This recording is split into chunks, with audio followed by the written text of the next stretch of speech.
सुना है, देखा है, मतलब सुना देखा ही नहीं, सुना ये जो काला पानी और the trauma what he went through Savarkar, जब आप रियली में उनकी जब किरदार अदा कर रहे थे तो कहीं आपको ऐसा टूट गए, कहीं आपको ऐसा टूट गए कैसे, जब एक्चुअली उनका क्या हुआ होगा? नहीं, मैं जब रेकी पे भी गया था तो मैंने अपने आप को उनकी सेल में बंद करने को बोला, क्रू को, और बोला जाओ थोड़ी देर में बुलाता हूँ। मुझसे ज़्यादा देर रहा नहीं गया वहाँ पे, मेरा दम घुटने लगा। पर मैं उनको एक तरफ से क्या क्या गुजरा वो तो ऑब्वियसली इमेजिन करते हो आप एज एन एक्टर, पर मुझे हमेशा एज ए डायरेक्टर अपने आप को उसके ऊपर रखना पड़ा, क्योंकि पूरा तामझाम ही मैं देख रहा था।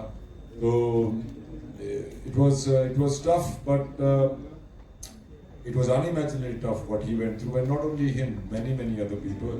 And there are other unsung people like his own older brother Baba Rao Savarkar, Ganesh Damodar Savarkar, who also went to Kalapani, who also went through all the struggle, and he's even more unsung than Vinayak Damodar Savarkar.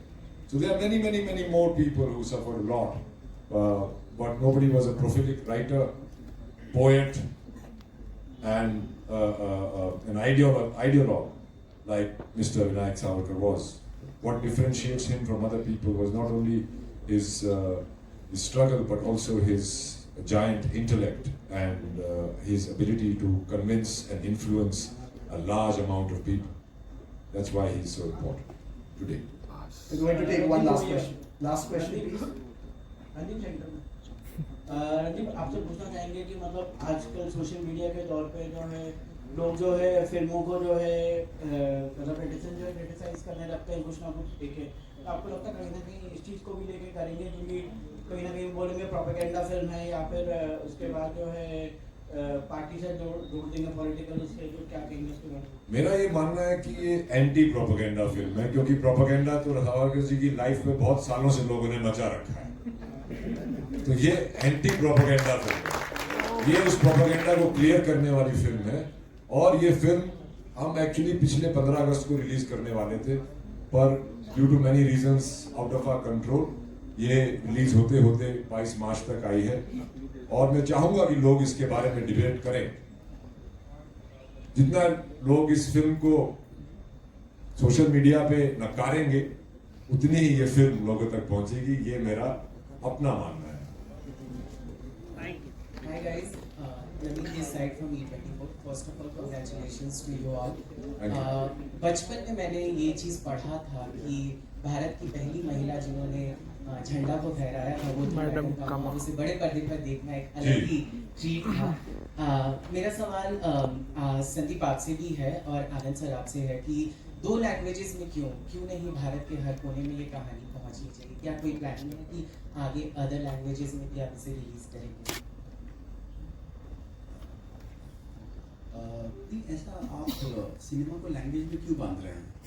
Hindi हमारा राष्ट्र भाषा है और हिंदी ही होनी चाहिए। और क्योंकि एक मराठी में भी वो भगूर में रहते थे देवलाली में, तो जी ने, डायरेक्टर साहब ने और हम सब ने सोचा कि इसको मराठी में भी बनाना चाहिए, तो इसलिए हमने मराठी में भी उसको पेश कर रहे हैं। तो आप शायद उसको बांध रहे हैं कि हिंदी में ही क्यों? हिंदी ही मलयालम है, हिंदी ही कन्नड़ है, हिंदी ही तमिल है, हमने उसको बांटा है। भाषा एक ही है भारत का। I'll add to that. Savarkar ji उनकी सबसे बड़ी एक उपलब्धि जो उनको नहीं रही वो थी कि वो मराठी में बहुत ज़्यादातर उनके लेख मराठी में हैं, कविताएं, उनके नाटक, उनके विचार सब मराठी में उन्होंने बहुत लिखे थे। इसीलिए करके वो पूरे देश तक वो नहीं पहुंच पाए। जब मैंने भी इनको पढ़ने की कोशिश की तो मराठी में जितना उनके लैंग्वेज में जो एक दम है और एक मज़ा है जिसमें वो लिखते थे और बहुत ही कॉम्प्लिकेटेड लिखते थे, तो ये उस वजह से वो पूरे देश तक नहीं पहुंच पाए। इसीलिए मैंने इसको हिंदी में चूज़ किया और मराठी इसीलिए क्योंकि वो मराठी थे। और मैं चाहता हूं कि महाराष्ट्र के गांव तक ये पिक्चर पहुंचे। और जब मैंने ये पिक्चर मराठी में देखी, पूरी नहीं देखी, जितनी देखी, मुझे ये पिक्चर मराठी में और भी सुंदर लगी। और बाकी लैंग्वेजेस का तो वो खैर जी वाले डिसाइड करेंगे कैसे करना है नहीं करना। मैं तो चाहूँगा कि ये दुनिया की हर लैंग्वेज में ट्रांसलेट की जाए और पूरे हिंदुस्तान में ही नहीं देश विदेश में स्वतंत्र वीर सावरकर की कहानी पहुंचनी चाहिए, because it will show the world the horrors of colonialism that we went through, which were somewhere missing in Richard Attenborough's take on Gandhi. The hard work that has gone into it, the blood and sweat that has gone into it, it's reflecting. It's all over there. Thank you, gentlemen, for Thank you very much. one last question. It's on. You can shoot.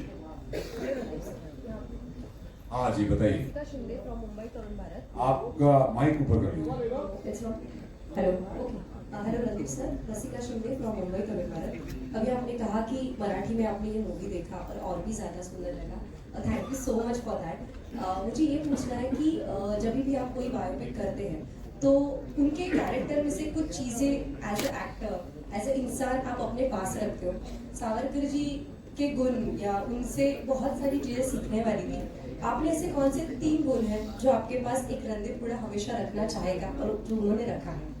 उनकी लिखाई, उनकी लिखने की जो एक रुचि थी। मैंने भी ये पिक्चर करते करते मैं भी शॉर्ट स्टोरीज वगैरह लिखने लगा हूँ। ये पिक्चर तो खैर लिखी थी। दूसरा उनका देश प्रेम और उनका जो हिंदुत्व का जो आइडिया था कि हम सब एक लोग हैं, चाहे हम किसी भी प्रांत, धर्म, समाज या जाति के क्यों ना हो। वो मैं पहले भी बिलीव करता था और उनसे उनके लेख पढ़ के और उनके बारे में जान के ये मेरे लिए और भी माननीय हो गया है। और उनकी काफ़ी क्वालिटी जैसे तिखट, ये सब तो मेरे अंदर ऑलरेडी है। Here's hoping, gentlemen, you achieve what you want to achieve with this film. It's looking beautiful, and the kind of conversation your film has ignited is outstanding. Can we have a little bit of photo moment? Thank you very much, guys. Thank you. Thank you. Can we have the?